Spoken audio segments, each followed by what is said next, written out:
میری ابتدا اس نام سے جس نام کا ہمسر نہیں، وہ ارجمند دل خاک ہے جس دل میں وہ قادر نہیں۔ دیکھنے والی ہر آنکھ، سننے والے ہر کان کو فخر زیدی کا سلام۔ ناظرین سامعین، آج کا میرا پروگرام ایک مختلف پروگرام ہے۔ آج میں آپ کو ملواؤں گا ادب کی دنیا کے لیجنڈری پروفیسر سے، یعنی کہ آج میرے ساتھ موجود ہیں محقق، دانشور اور عالمی سیرت یافتہ، ایوارڈ یافتہ، قومی اور صوبائی سیرت ایوارڈ یافتہ پروفیسر سید ریاض حسین ندوی صاحب آج میرے ساتھ موجود ہیں۔ آج ہم ان کے ساتھ ان کی زندگی کے پہلوؤں پر، اردو ادب پر اور نوجوانوں کو کس طرح موٹیویٹ کیا جا سکتا ہے ہم ان سے بات کریں گے۔ آئیے ان سے بات کرتے ہیں۔ السلام علیکم سر، کیسے ہیں آپ؟ ٹھیک ٹھاک ہیں؟ الحمدللہ، بڑی خوشی ہوئی، بالکل ٹھیک ہے، خدا کے فضل و کرم سے۔ سر سب سے پہلے تو آپ کا بہت بہت شکریہ کہ آپ نے اپنا قیمتی وقت نکالا۔ جیسے کہ میں نے بھی آپ کا تعارف بھی کروا دیا ہے، ماشاءاللہ آپ کا ایک بڑا نام ہے، آپ لیجنڈز میں شمار ہوتے ہیں۔ سب سے پہلے تو یہ بتائیے گا کہ آپ کو یہ رتبہ تدبیر سے ملا یا تقدیر سے ملا؟ یہ بات یہ ہے کہ یہ تدبیر اور تقدیر یہ بالکل الگ تھلگ چیزیں نہیں ہیں۔ ہر وہ چیز جو اللہ تبارک و تعالیٰ نے انسان کی ودیت میں رکھی ہے وہ اسے مل جاتی ہے، اسے تقدیر کہتے ہیں۔ لیکن اس کو بہتر طریقے سے پھر آدمی سوچتا ہے، سمجھتا ہے، کوئی اس کے لیے عملی اقدامات کرتا ہے تو وہ تدبیر ہے۔ لہذا وہ تقدیر جو طے شدہ ہے اس کو حاصل کرنے کے لیے ہاتھ پاؤں مارنے پڑتے ہیں، اس کو خوبصورت بنانے کے لیے، خوب تر بنانے کے لیے لایا عمل تیار کرنا پڑتا ہے۔ اس لیے وہ تقدیر جو کہ طے شدہ ہے، لیکن وہ طے شدہ تقدیر اس وقت تک نہیں ملتی بھائی جب تک ہم اس کے لیے بھاگ دوڑ نہ کریں، عملی اقدامات نہ کریں، محنت نہ کریں۔ تو لایا عمل ضروری ہے تاکہ وہ تقدیر جو طے شدہ ہے، تو لہذا میں سمجھتا ہوں کہ یہ تدابیر ہیں جو اختیار کی، اور پھر وہ تقدیر جو ہے نا، تقدیر کے قاضی کا یہ فتویٰ ہے ازل سے، جرم ضعیفی کی سزا مرگ مفاجات، کہ جو لوگ صرف تقدیر کے ہاتھ پر بیٹھے رہتے ہیں اور ہاتھ پاؤں نہیں پھیلاتے، وہ تقدیر ان کا ساتھ نہیں دیتی۔ جی بہت ہی خوبصورت آپ نے یہ بیان فرمایا۔ پروفیسر صاحب، ایک بہت امپورٹنٹ سوال، کیونکہ آپ ماشاءاللہ ایک اردو ادب میں بڑا نام بھی رکھتے ہیں، جو اس وقت کے اساتذہ ہیں اور جو پرانے اساتذہ ہیں ان میں کیا فرق آپ سمجھتے ہیں، اور طالب علم میں کیا فرق ہے؟ بات یہ ہے کہ تمام اقدار حالات کے ساتھ ساتھ تبدیل ہو گئی ہیں۔ جی بنیادی اقدار تو وہی ہیں، لیکن ہمارے جو معاملات ہیں نا، جن کاموں میں ہم پڑے ہوئے ہیں، انہوں نے جو شاندار اور خوبصورت روایات تھی نا، ان کو آہستہ آہستہ بلانا شروع کر دیا، فراموش کرنا شروع کر دیا۔ لہذا اب جو پرانے اساتذہ تھے وہ ان اقدار کے حامل تھے جو کہ انسان کو عظمت سے ہمکنار کرتی ہیں، جو انسان کو باوقار بناتی ہیں۔ اس میں چھچھورا پن، گھٹیا پن اور اس قسم کی چیزیں نہیں تھی۔ تو اب چونکہ وہ حالات بدل گئے، اب جو نظریات ہمارے جو ہے نا وہ مانگے تانگے کے یا ادھر ادھر کے، جس سے جو مصنوعی ہیں، ہم تصنع پہ پڑ گئے۔ تو لہذا تصنع میں اور ظاہری جو دکھاوا ہے نا، اس نے ان اقدار کو اب ختم کر دیا۔ لہذا جو آج کے اساتذہ ہیں وہ ظاہر ہے کہ وہ بھی انہی حالات کے مطابق ہیں۔ ان کو روزگار کے مسئلے ہیں، اعلیٰ سے اعلیٰ مکانات کا مسئلہ ہے، گاڑی کا مسئلہ ہے، وہ بھی ان کی دیکھا دیکھی اس کام میں پڑ گئے۔ زیادہ سب نہیں ہے، لیکن بیشتر لوگ جو ہے نا وہ پھر اب روزگار کا مسئلہ بنا لیا۔ تو لہٰذا یہ جو وہ اقدار جس کا میں نے ابھی ذکر کیا نا، وہ تو ختم ہو گئی۔ اب کاروبار بن گیا، اب پڑھانا جو ہے وہ ایک سٹیپنگ سٹون سمجھا جاتا ہے کہ بازی، اور اس کی دیکھا دیکھی پھر رات کو جو اکیڈمیاں کھول گئیں اور بھی کاروبار کیے، کئی پہلو نکل آئے۔ اس لیے وہ اقدار والے تو لوگ نہیں رہے۔ ہاں جی، اور حالات حاضرہ کے مطابق لوگوں نے روزگار کو اپنے اوپر اس قدر مسلط کر لیا کہ وہ اب ڈھونڈے سے نہیں ملتے لوگ۔ لیکن بہرحال پھر بھی نہیں ہے ناامید اقبال اپنی کشتے ویرا پہ، ذرا نام ہو تو یہ مٹی بڑی رکھے۔ اب بھی ماشاءاللہ ایسے اساتذہ موجود ہیں جو اچھی گفتگو کرتے ہیں اور اپنا تعلیم اور تربیت کا بہتر طریقے سے انجام دے رہے ہیں. ان کا آج بھی ہم حوالہ دے سکتے ہیں. یہ کہہ سکتے ہیں کہ ان کی تعداد کم ہو گئی ہے، لیکن وجہ وہی ہے جو حالات جو جس قسم کے ہمیں درپیش ہے انہوں نے اساتذہ کو بھی اس کے دوڑ میں شامل کر دیا. چلیے بہت خوبصورت انداز سے آپ نے اس کو بتایا. ایک میرا سوال آپ سے ہے کہ اب تو اردو ادب سے ہم نکل آئے، تھوڑا سا باہر آتے ہیں. آپ کی زندگی پہ بات کرتا ہوں میں. نوجوانی سے اب تک آپ کی زندگی میں ایسا کون سا واقعہ پیش آیا یا کون سا ایسا موڑ آیا جس نے آپ کی زندگی کو تبدیل کر دیا؟ بات یہ ہے کہ ہر آن انسان تبدیل ہوتا رہتا ہے. جی جی. یہ کوئی ایک واقعہ تو اب ڈھونڈے سے کہ وہ فلاں واقعے نے مجھے متاثر کیا اور میں یکدم تبدیل ہو گیا. میرے خیال میں اس کی تلاش تو بڑی مشکل ہے. جی جی. کیونکہ ہمارے گھر کا جو ماحول تھا الحمدللہ وہ ادبی تھا، علمی تھا. والد صاحب بھی اور باقی عزیز و اقارب بھی اور جن اساتذہ کے درمیان اٹھنے بیٹھنے کا مجھے موقع ملا نا جی، وہ آہستہ ایسا وہ چیزیں جو ہے وہ خوب سے خوب تر ہونے کا راستہ ہموار کرتے رہے. لہٰذا کسی ایک واقعے کی طرف میں اشارہ نہیں کر سکتا.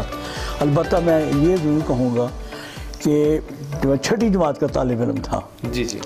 اور یعنی یہ ابھی میں ہینڈ رائٹنگ کی بات کر رہا تھا. جی جی. تو میرے جو استاد محترم تھے، شجاع الدین ان کا نام تھا، انہوں نے میری کاپی جب دیکھی تو انہوں نے کہا اور بڑے غصے کے انداز میں کہا کہ آپ کے والد صاحب کیا ہیں اور آپ نے کیا گند گھولا ہوا ہے.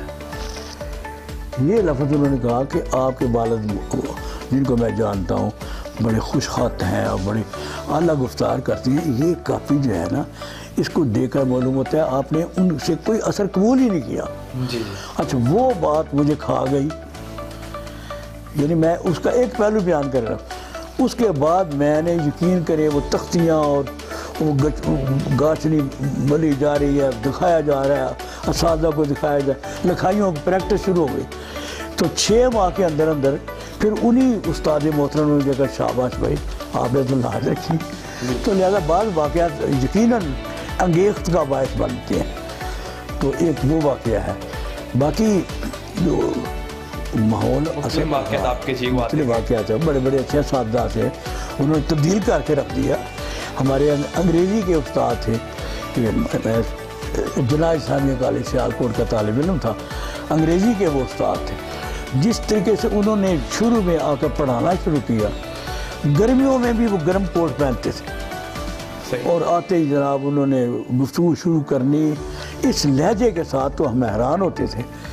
تو اس نے آج تک مجھے وہ متاثر کیا ہوا ہے. میں بھی اب جب اپنے بچوں سے یا طلباء سے خطاب کرتا ہوں تو مجھے وہ استاد جو ہے نا انگریزی والے اب اس دنیا میں نہیں ہیں، انہوں نے بھی مجھے ایک تحریک دی کہ اس طریقے سے بولنا، اس طریقے سے اپنانا.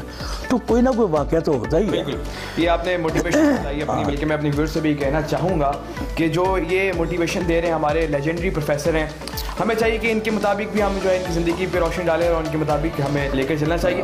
اچھا پروفیسر صاحب، ایک بہت اہم سوال، ماشاء اللہ آپ نے کتابیں لکھی. جی جی. ظاہر بات ہے کہ آپ نے ساری کتابوں سے آپ کا بہت جو ہے وہ لگاؤ بھی رہا ہوگا، لیکن کوئی ایک ایسی کتاب ہوتی ہے جس سے آپ کا بہت زیادہ لگاؤ ہے، آپ کو شوق تھا کہ یار اس کو میں لکھوں، وہ کون سی کتاب تھی؟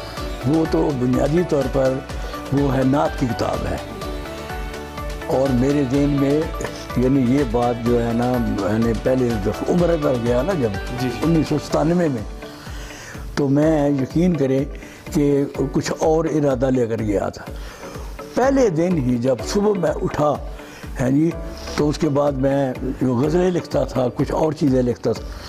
لیکن جب میں نے قلم اٹھائی صبح اور کچھ لکھنا چاہا تو فوری طور پر میرے قلم نے آگے چلنے سے انکار کر دیا کہ بھئی اگر کرنا ہے ذکر تو پھر اس نعت کا کرو، حضور کا ذکر کرو.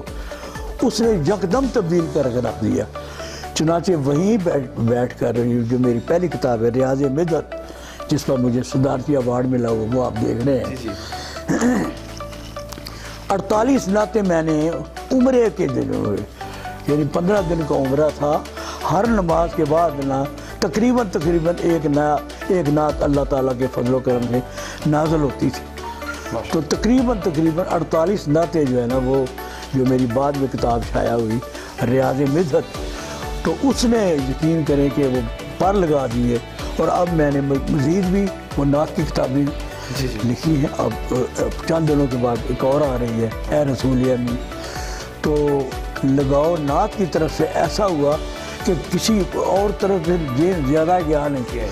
البتہ میں نے غزل کی بھی ہے جی, بگے گل شاداب ہے وہ بھی, لیکن وہ بھی اس میں بھی نعت کا رنگ ہے, وہ تعمیری رنگ ہے, انقلابی رنگ ہے.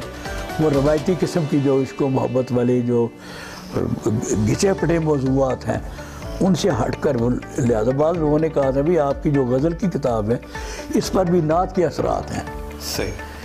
ماضی میں, کیونکہ آپ ماضی میں ماشاءاللہ کافی ان رہے ان چیزوں میں, ماضی میں تعلیمی اداروں میں اردو ادب کو بہت فوقیت دی جاتی تھی, لیکن اب فوقیت نہیں دی جاتی. اس کی وجہ کیا ہے؟ کیا آیا ہمارے طالب علموں کا جو ہے وہ رجحان کم ہو گیا, یا کہ اس کی کوئی اور وجہ ہے؟ اس کو تھوڑا سا بتائیے گا ہمیں.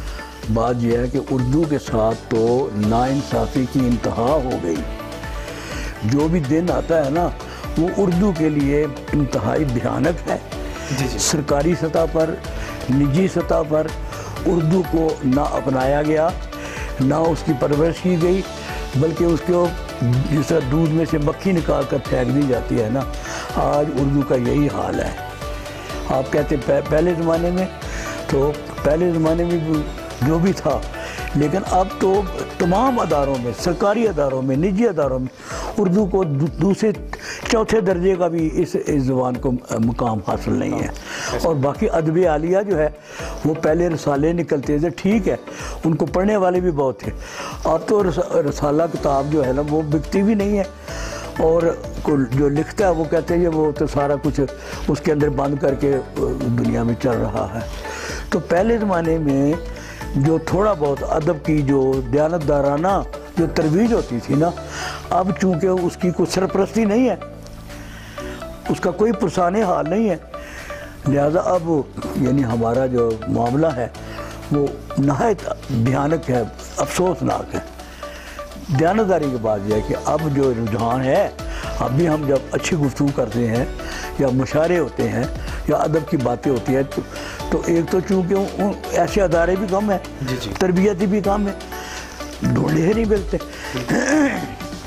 لیکن جب ان کو اس قسم کی کوئی اشاعتی ادارے یا تربیتی ادارے ملتے ہیں تو وہاں وہ پرورش ہوتی ہے.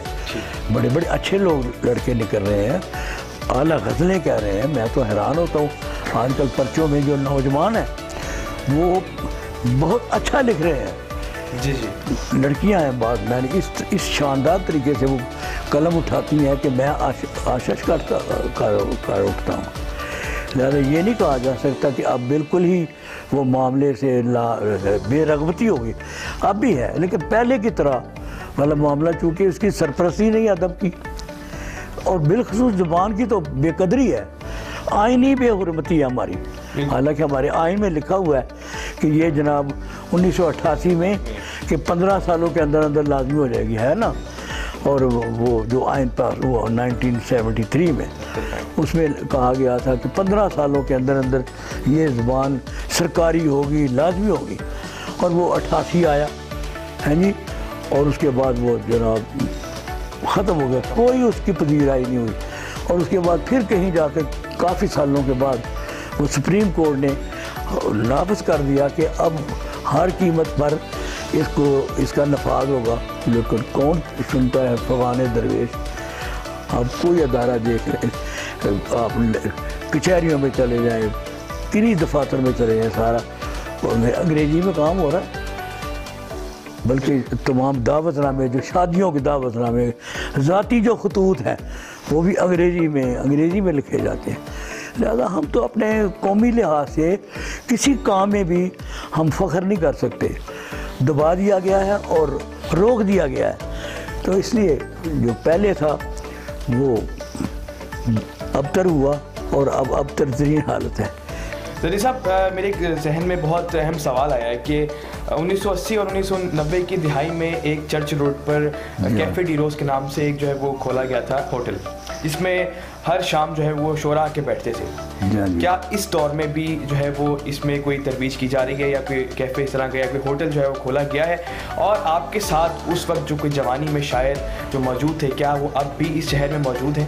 وہ 1980 اور 1990 کے درمیان واقعی ایک کیفے ڈی روز کے نام سے ایک ہوٹل ہے چرچ روڈ پر، بلکہ اس سے پہلے کا بھی ہے، اس سے پہلے کا ہے. تو اس میں وہ اکٹھ ہو جاتا تھا جو شعراء تھے اس دور کے، اکا دکا 2 4 یا 5 وہ وہاں بیٹھتے تھے آ کے، اور دوسرے نوجوان بھی اس مجلس میں بیٹھا کرتے تھے. میں اصل میں اس شہر میں آیا ہوں 1972 میں. میں 1972 میں آیا ہوں. میں ایمرسن کالج میں پڑھاتا تھا، وہاں سے میرا ٹرانسفر ہوا، رحیمیہ رہا ہوا. میں یہاں 1972 کے آخر میں آیا ہوں. ٹھیک ہے جی. تو میں نے وہ کیفے ڈی روز کی کچھ محفلیں میں نے وہ دیکھی ہیں. اس میں مجید امجد بھی بیٹھتے تھے جی. ٹھیک ہے جی. حاجی بشیر احمد بشیر بھی تھے، اور گور شارپوری بھی تھے، اور یہ نامور سید مراتب اختر، محمود علی محمود، یہ وہ لوگ تھے جو کیفے ڈی روز میں بیٹھتے تھے. بڑی گفتگو شنیت ہوتی تھی، اور اس میں ادب کی ترویج میں واقعی کیفے ڈی روز کا حصہ ہے. لیکن وہ پھر ختم ہو گیا. جی جی. مجید امجد فوت ہو گئے 1974 میں. اس کے بعد باقی یہ جو حضرات ہیں انہوں نے تقریباً وہاں سے پھر کنارہ کشی ہو گئی. پھر وہ یہ سب لوگ جو ہے نا وہ تقریباً وہ اس انداز کا پھر کوئی ایسا مقام نہ رہا جہاں اکابر جو اساتذہ اور شعراء بیٹھتے تھے. وہ اب پھر وہ ایک یہاں کی بزم فکر نو ایک تھی، جو ایک شاعر تھے بڑے مشہور، وہ ان کے حکیم محمود علی محمود تھے، مجھے نام بھول گیا ان کا. وہ وہاں وہ البتہ وہ محفلیں ہوتی تھیں ہیں جی.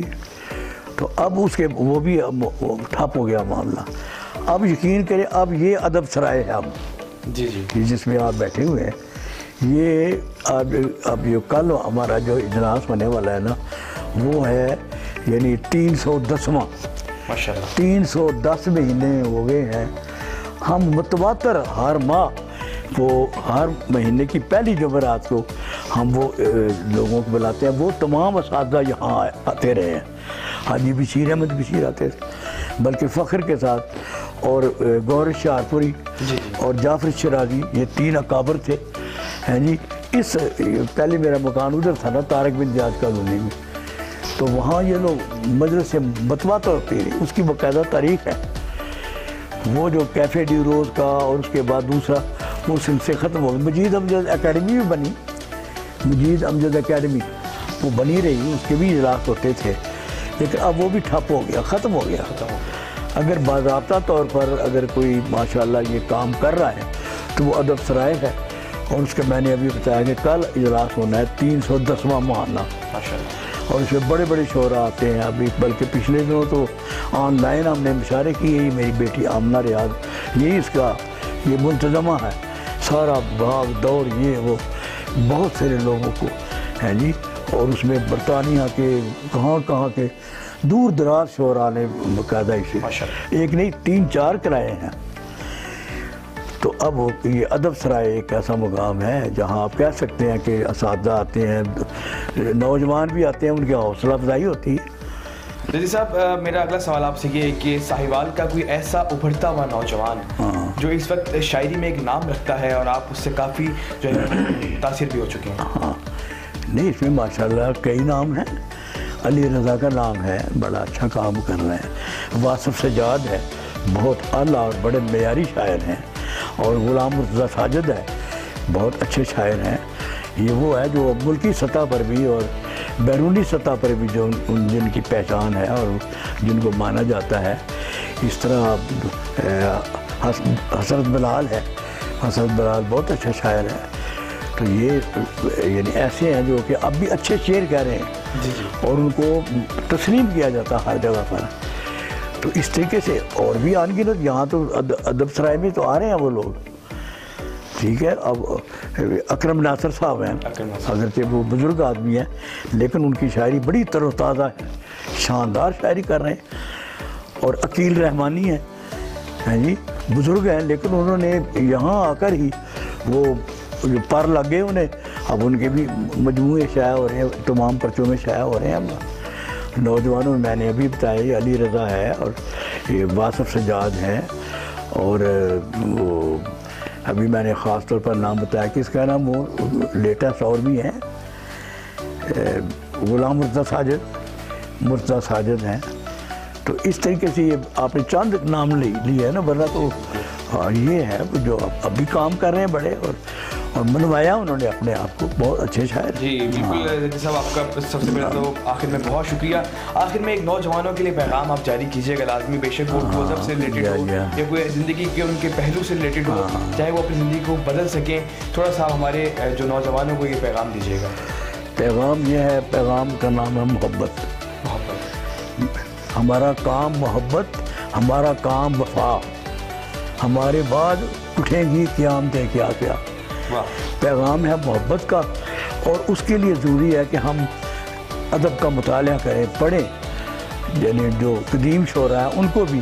اور آج کل جو یہ مختلف جو چیزیں چھپ رہی ہیں، اب اول تو مطالعہ ختم ہو گیا نا. جی جی. تو مشورہ یہی ہے کہ آپ یہ کتب کا مطالعہ، اچھے شعراء کا مطالعہ یہ اپنی زندگی کا اہم ترین حصہ بنائیں. جب تک آپ ان لوگوں کو براہ راست نہیں پڑھیں گے، آپ کے اندر جو وہ چیز موجود ہے اس کی وہ تحریک نہیں ہوگی اس کی. اس لیے میرا مشورہ یہی ہے کہ ادب کا مطالعہ کرنا چاہیے، جو اکابرین ہیں ان کو بھی پڑھنا چاہیے. اور آج کل جو جدید رسالے ہیں، ادبی رسالے ہیں، ان میں بڑی بڑی اعلیٰ چیزیں چھپتی ہیں. ان سے اگر آپ ہمارا رابطہ ہو تو پھر الحمدللہ ہم بھی وہ اپنا جو جوہر ہے جو موجود ہے وہ اس کا اظہار ہوتا رہے گا. یہی طریقہ ہے. آپ اچھے لوگوں میں بیٹھیں جو اچھے شعر کہہ رہے ہیں، اچھی گفتگو کر رہے ہیں، ان کے ساتھ اپنا رابطہ رکھیں، ان کے ساتھ بیٹھیں، اور جو ادب کی جو کام کر رہے ہیں ان کو پڑھیں. مطالعہ بہت ضروری ہے. جی بالکل. اس کے بعد پھر وہ جو جوہر ہے، جوہر ہر آدمی کے اندر موجود ہے، لیکن چونکہ ہمارے کام اور ہو گئے ہیں نا، اس لیے ہم نے اس کو سینڈوچ بنا دیا ہے. مشورہ یہی ہے کہ مطالعہ کریں، اچھے لوگوں کے ساتھ اٹھتے بیٹھتے رہیں، اور جو ادب عالیہ کی جو کتابوں کی شکل میں موجود ہے ان سے رابطہ نہ توڑیں. بات بالکل. پھر انشاءاللہ یعنی ناکامی کی کوئی صورت نظر نہیں آئے گی. میں پر امید ہوں. میں زیدی صاحب، جب آپ کو صدارتی ایوارڈ کے لیے نومینیٹ کیا گیا، چنا گیا، تو اس وقت آپ کے کیا احساسات تھے، کیا فیلنگ تھی آپ کی، وہ ذرا ہمارے ویورز کے ساتھ شیئر کیجیے. وہ جناب یہ بات ہے سن 2002 کی. سن 2002 میں میری کتاب جو ہے یہ ریاض مدت یہ شائع ہوئی، 2000 میں شائع ہوئی. اور اس کے بعد یہ پہلے جو اس میں جو مقابلے کے لیے کتابیں بھیجی جاتی ہیں نا صدارتی ایوارڈ کے لیے، وہ 6 یا 7 کتابیں بھیجنی پڑتی ہیں. اس کے بعد ان کا وہ ججز کا پینل بنتا ہے. یعنی جب مجھے پتہ لگا بڑی تفصیل ہوتی ہے، اس میں سے وہ کتابوں کی چھانٹی کرتے ہیں. پہلے وہ تقریباً 10 کتابیں پھر الگ نکال لیتے ہیں جو کہ واقعی معیاری ہیں. اس کے بعد اور جج بنتے ہیں. پھر ان کا ہوتا ہے کہ فرسٹ سیکنڈ تھرڈ جو ہے نا وہ انہوں نے اس کا انتخاب کرنا ہوتا ہے. تو میں نے بھی اپنی وہ ریاض مدت جو الحمدللہ میں نے پہلی کتاب لکھی ہے تو وہ میں نے بھیجی، اور مجھے کوئی پتہ نہیں ہے. وہ تو جب 12 ربیع الاول سے 3 دن، اب کل 12 ربیع الاول ابھی ایوارڈ ملا ہے لوگوں کو، ہر سال ملتے ہیں. تو 3 دن پہلے وہ جو تاریں آ گئیں اور جناب لیٹر آ گئے کہ آپ کو یعنی آپ نامزد کیا گیا ہے اور آپ تیاری کریں. وہ بڑا شان و شوکت کے ساتھ پرویز مشرف اس صدر سے پاکستانی ہے. حتیٰ کہ ڈپٹی کمشنر صاحب جو ہیں ان کا بھی اطلاع ہے بھی آپ کو وہاں سے بلایا جا رہا ہے، فرمائے کب جائیں گے آپ، کیسے جائیں گے، کنوینس کیا ہوگی. یعنی بڑا ایک شان و شوکت والا کام تھا. تو اس طرح وہ پہلی جو ریاض مدت جب شائع ہوئی نا تو حیران کر دیا اس نے کہ پہلی کتاب اور اس صدارتی ایوارڈ کے لیے وہ نامزد ہوئی اور بڑی شان و شوکت کے ساتھ منایا گیا. اس کی تصویر آپ دیکھ رہے ہیں. تو لہٰذا یہ اس کے بعد پھر سلسلہ چل پڑا. پھر وہ تیسری کتاب پر بھی مجھے ایوارڈ ملا. وہ یہ جو شہباز شریف جو وزیر اعلیٰ پنجاب ہے اس نے جب وہ دیکھے، وہ بھی تصویر آپ دیکھ رہے ہیں. تو بڑا بات یہ ہے کہ اللہ کا یہ شکر ہے کہ نعت کا کام ہو گیا. جی جی. ایوارڈ کی تو کوئی چلو جی اس بارے 25-30 ہزار روپے ملا، وہ پیسوں کی کوئی بات نہیں ہوتی. زہری صاحب ایک اہم سوال میرے ذہن میں آیا ہے کہ اگر حکومتی لیول میں آپ کو یہ فیسلٹی دی جائے اور آپ کو کہا جائے کہ آپ جو شاید شعراء کے لیے کچھ نہ کچھ کریں تو سب سے پہلا اقدام آپ کیا کریں گے؟